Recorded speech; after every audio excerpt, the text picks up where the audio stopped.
Yawakaramba zuvari, yawakaramba goreri, yawakaramba mwaka uye wakavasira mibvunzo.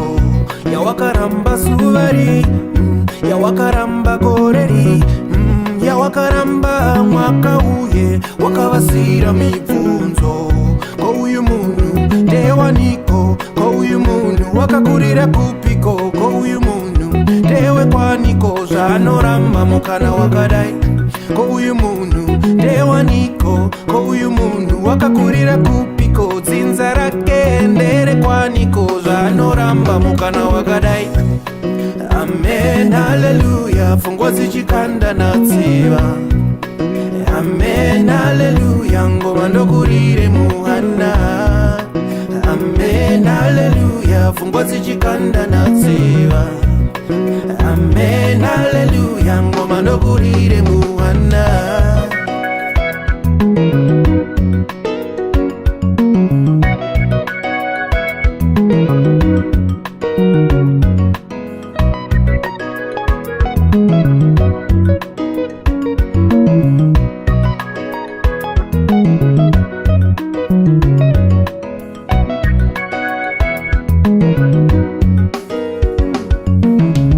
Ndikati ndinoda Mwari, Ishe vanonzvera moyo wekutenda.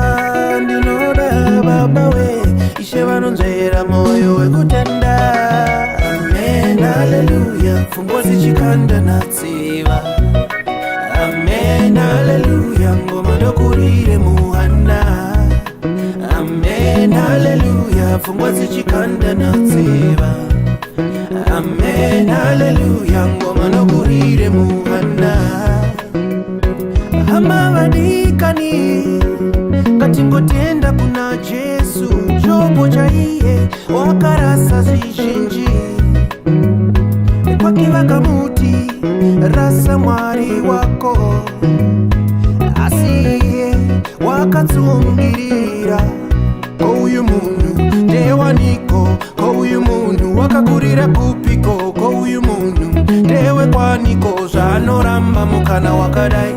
Ko uyu munhu ndewaniko? Ko uyu munhu wakakurira kupiko? Dzinza rake nderekwaniko zvaanoramba mukana wakadai?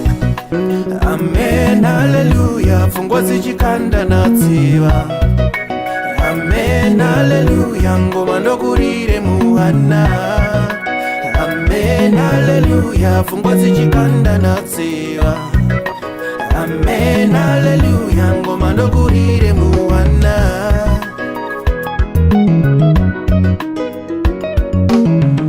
Kamunda kamuudza wakazvikamuchira, tendai wakatenda, zviri zvafarahi wakafara, pfungwa dzichikanda natsiva. Kamunda kamuudza wakazvikamuchira, tendai ndokutenda, zviri zvafarahi wakafara, pfungwa dzichikanda natsiva.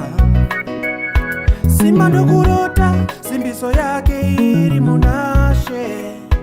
Tanya chizukuru changu chinonyaradzwa naMwari, kuzoti rutendo anotenda munashe.